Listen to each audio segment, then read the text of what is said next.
ბათუმისა და ფოთის ნავსადგურებში შემოსული გემების რაოდენობა წინა წლის ანალოგიურ პერიოდთან შედარებით გაზრდილია.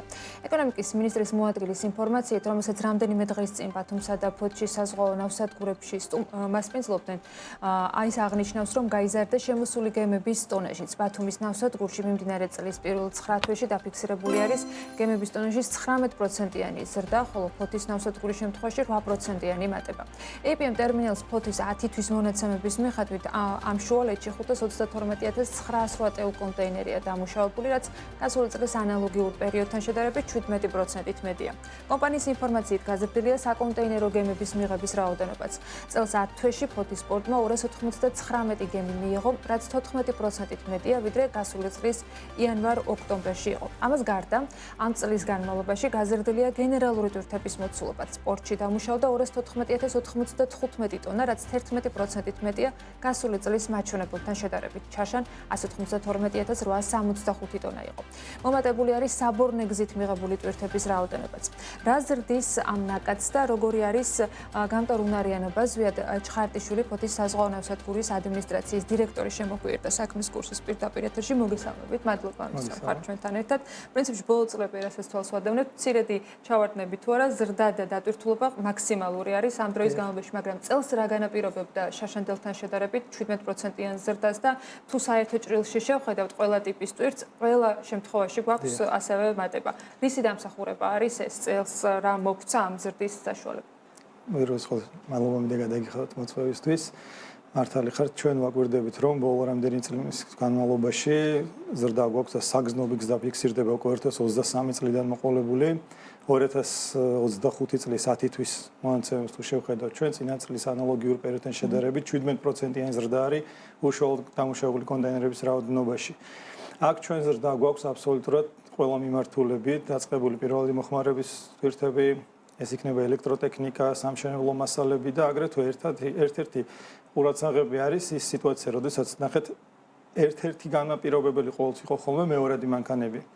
და ჩვენ თუ დავაკვირდებით ბოლო თვენახევრის განმავლობაში მანქანების რაოდენობის ოდნავ კლება არის, ეს სეზონურობით შეიძლება იხსნას და მაინც ფიქსირდება 17%-იანი ზრდა. ანუ ჩვენ, როდესაც ჩვენც დავიწყეთ ანალიზის გაკეთება, ვაკვირდებით, რომ თვითონ არსებულ ბაზარზე, როგორც საქართველოში, აგრეთვე ჩვენს რეგიონში, სამხრეთ კავკასიაში შეიმჩნევა კონტეინერიზაციის ზრდა, რაც საკმაოდ დადებითი ტენდენცია არის. იმიტომ რომ, როდესაც უკვე კონტეინერიზაციის ზრდა დაიწყება და უკვე მიიღებს გაგრძობილ ხასიათს, ეს უკვე მუდმივ ზრდას გამოიწვევს და ეს არ იქნება, თქვათ, ერთჯერადი რაღაც კრიზისების გამო, მეზობელ ქვეყნებში მიმდინარე, თქვათ, სანქციების გამო გაზრდილი ნაკადი. მუდმივ ზრდას გამოიწვევს და ამ წლების განმავლობაში ჩვენ ყოველთვის საუბარში გვქონდა შემოგვქონდა ხოლმე ერთ-ერთი საკითხი, რაც უკავშირდებოდა ლიმიტს, გამტარუნარიანობის მაქსიმუმ შესაძლებლობებს, რაც დღეს გვაქვს. არა მარტო APM-ის შემთხვევაში, ზოგადად არსებულ საპორტო სისტემაში, რომელსაც საქართველოს განკარგავს. ხო, ანუ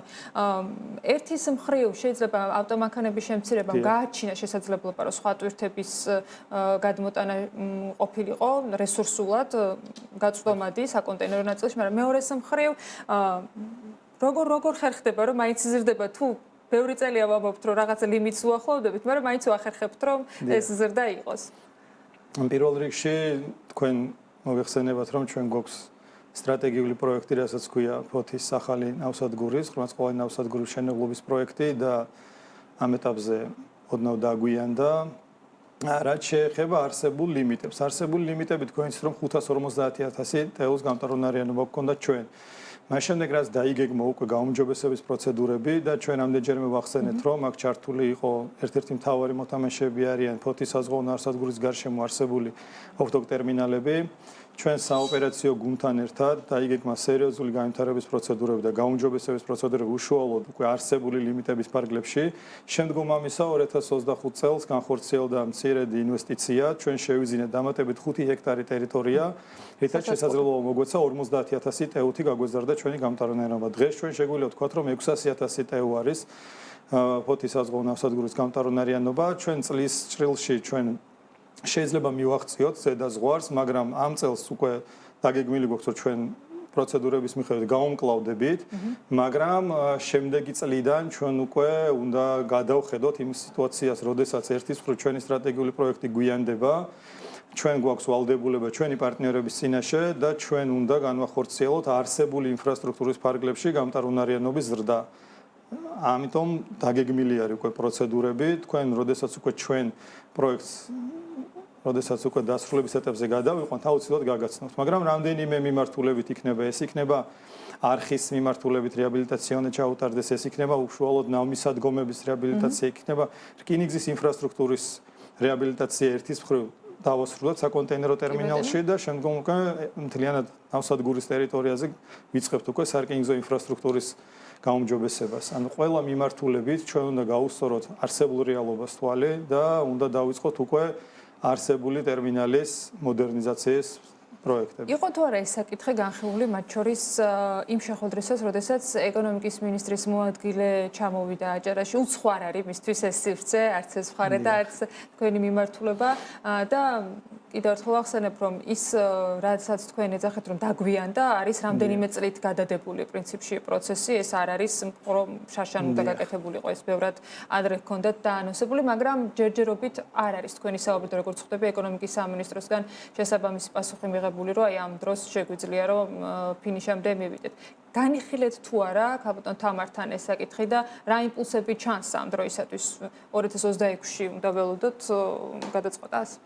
დიახ, თქვენ გახსოვთ, როდესაც თქვენ ეთერში ბრძანდებოდ ბოლოს, როდესაც ჩვენ გქონდა ეთერი, თქვენ რო შევხვდით უკვე გაცნობით შეხვედრა გაიმართა ეკონომიკის და მდგრადი განვითარების ახალ მინისტრთან და რამდენიმე თვე ითხოვა მან, რომ სიტუაციაში უკვე დეტალურად და სიღრმისეულად გარკვეულიყო, ჩვენ შეიძლება ვთქვათ, რომ თამარ იოსელიანი როდესაც დაინიშნა ეკონომიკის და მდგრადი განვითარების მინისტრის მოადგილედ, ეს ერთ-ერთი დადებითი ფაქტორი არის ის, რომ იგი საზღვაო სფეროდან არის, მისთვის ნათელი არის არსებული რეალობაც, გამოწვევებიც და ჩვენი პროექტსაც იცნობს და რა თქმა უნდა ეს ის უპირატესობა იქნება, რაც უკვე ჩვენ შემდგომ ნაბიჯების გადადგმაში ხელს შეგვიწყობს. აგრეთვე ეს იყო თქვენთვის სიგნალი, რომ ეს არის მათ შორის პასუხი იგივე მარიამ ქრუიშვილთან საუბრის შემდეგ, რომ ამ მიმართულებით ეკონომიკის სამინისტროს ეყოლება სპეციალური კურატორია, პასუხისმგებელი ადამიანი. რა თქმა უნდა, საზღვაო სფეროს რეგულატორი იყო, როგორც საზღვაო ტრანსპორტის სააგენტოს დირექტორი, აგრეთვე საზღვაო ტრანსპორტის სააგენტოში ახალი დირექტორი არის, რომელიც აგრეთვე საზღვაო სააგენტოში მუშაობდა მოადგილის პოზიციაზე, ანუ აქ ჩვენ ძალიან გახსნილი დიალოგი გქონდა, აგრეთვე ესწრებოდა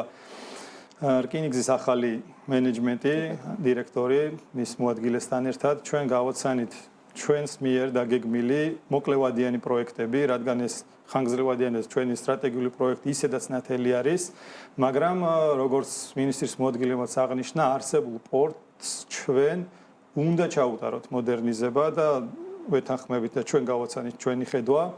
ამ შემთხვევაში ჩვენ ერთ გზას ვადგავართ და ვიცით როგორ უნდა განვითარდეთ, იმიტომ რომ ერთი არის სტრატეგიული პროექტი, მაგრამ ჩვენ გვაქვს 2026 წელი, რომელიც საკმაოდ მზარდი იქნება ტვირთის და აგრეთვე კონტეინერების, რასაც ქვია კონტეინერიზაციის გაუმჯობესების გამო მზარდი იქნება, ჩვენ უნდა გავუმკლავდეთ, ეს არის დიდი პასუხისმგებლობა ქვეყნის წინაშეც, რეგიონის წინაშეც და ახლა უკვე შეგვიძლია ჩვენ ვთქვათ, რომ ცენტრალური აზიის ქვეყნების წინაშეც გვაქვს ჩვენ ეს ვალდებულება და მონახაზი წარუდგინეთ და უშუალოდ რა პროექტები განხორციელდება ჩვენ აუცილებლად გაგაცნობთ, მაგრამ უკვე ჩვენ ინვესტიციები მოგვიწევს განახორციელოთ არსებული ინფრასტრუქტურის გაუმჯობესების. დაახლოებით აქვს დათვლილი, რა შეიძლება იყოს მომავალ წლის საინვესტიციო ბიუჯეტი? ნახეთ როგორ არის ბიუჯეტი დამოკიდებული არის კვლევაზე. ჩვენ უკვე შევუკვეთეთ ორი კვლევა. ერთი არის ნავმისადგომების ტექნიკური მდგომარეობის კვლევა და არის აგრეთვე შემოსასვლელი არხის დაღრმავება გვიწევს თქვენი ცით. აქ არის მოთხოვნა ჩვენი პარტნიორებისგანაც ისინიც ახორციელებენ განვითარების პროექტებს, თქვენ იცით რომ ჩვენ მოიჯარეები გვყავს, ჩვენ ყავს აგრეთვე ფოთის ახალი საზღვაო ნავსადგური, რომელიც ჩვენი არხით სარგებლობს და მათგანაც იყო ეს მოთხოვნა, შესაბამისად ჩვენ რომ ვიცოდეთ რა ლიმიტების მიღწევა შეგვიძლია, პირველ რიგში უფრო პროფესიონალური მიდგომა იქნებოდა, როდესაც ჩვენ კვლევას ჩავატარებდით. ეს კვლევა როდესაც დასრულდება, ეს იქნება არა მხოლოდ ინფრასტრუქტურის, არამედ კვლავ განვიხილავთ ჩვენ დამატებით რა შეიძლება სასაწყობე მეურნეობა განვითარდეს უშუალოდ არსებული პორტის და ლიმიტების ფარგლებში. ამიტომ ჩვენ უკვე გავუსწორეთ იმ რეალობას თვალი, რომ ჩვენ არსებული პორტის მოდერნიზებაც მოგვიწევს და ვთქვათ, იყო პერიოდი, როდესაც ყველა მოდერნიზაციის პროექტი დაკავშირებული იყო ახალ საზღვაო ნავსადგურთან, მაგრამ ადაპტაციას უკვე ვახორციელებთ, რადგან ის პროექტი შეგვიძლია ვთქვათ, რომ დაგვიანდა, რამდენიმე წელი გავიდა უკვე და დაგვიანა და ჩვენ სერიოზული პასუხისმგებლობა გვაქვს ჩვენი პარტნიორების წინაშე და ქვეყნის წინაშე აღებული. იმედი მაქვს, რომ ქალბატონ თამართან თქვენი შეხვედრის შემდეგ დადგება ის, როცა ამ სტუდიაში ამ რამდენჯერმე გადავადებულ და პრინციპში იმედგაჩენილ ნაწილს უკვე როგორც ფაქტად და როგორც გაზრდის საშუალებას ისეც გაუზიარებთ ჩვენს მაყურებლებს. თქვენ აღნიშნეთ, რომ წლის ბოლომდე კიდე ელოდებით, რომ იქნება ზრდა ტვირთების წლევანდელი საპროგნოზო მაჩვენებელი დაახლოებით რა აქვს APN ტერმინალს და ცოტა დრო რადგან გვრჩება 2026-ს მინდა გკითხოთ. საკმაოდ ოპტიმისტურად ხართ განწყობილი, მათ შორის დარწმუნებული რომ წინასწარი შეკვეთების და წინასწარი თქვა კონტრაქტებიც არსებობს. 2026-ის საპროგნოზო მაჩვენებლებიც მაინტერესებს წლევანდელთან ერთად. დიახ, ანუ ჩვენ როგორც მინიმუმ შარშანდელ მაჩვენებლებს გადავაჭარბებთ. აქ უკვე ამინძე არის დამოკიდებული თქვენი საშტორმო სეზონი დაიწყება. ზოგადად გულისხმობთ თუ საკონტეინეროზე? საკონტეინეროში და პრინციპში შეგვიძლია ვთქვათ, რომ გენერალური ტვირთების მიმართულებითაც ჩვენ გადავაჭარბებთ შარშანდელ მაჩვენებლებს. აქ უკვე 26-ისთვის დაგეგმა და მომზადება მიმდინარეობს უკვე და ჩართული არის ისევ და ისევ ჩვენი თანამშრომლები, რომლებიც მონახაზიდან დაწყებული უკვე თქვა სატესტო ვერსიების დამუშავებით ჩართულები არიან რამდენიმე მიმართულებით, რომ არსებული პორტის გამტარუნარიანობა ჩვენ უნდა გავზარდოთ 2026 წელს. წარმატებებს გისურვებთ და იმედი მაქვს, რომ საინტერესო და კარგი სიახლეები გექნებათ საომავლოდაც. მადლობა. ზვიად ჭხარტიშვილი, ფოთის საზღვაო ნავსადგურის ადმინისტრაციის დირექტორი ვსტუმრობდა საქმის კურსის პირდაპირ ეთერში.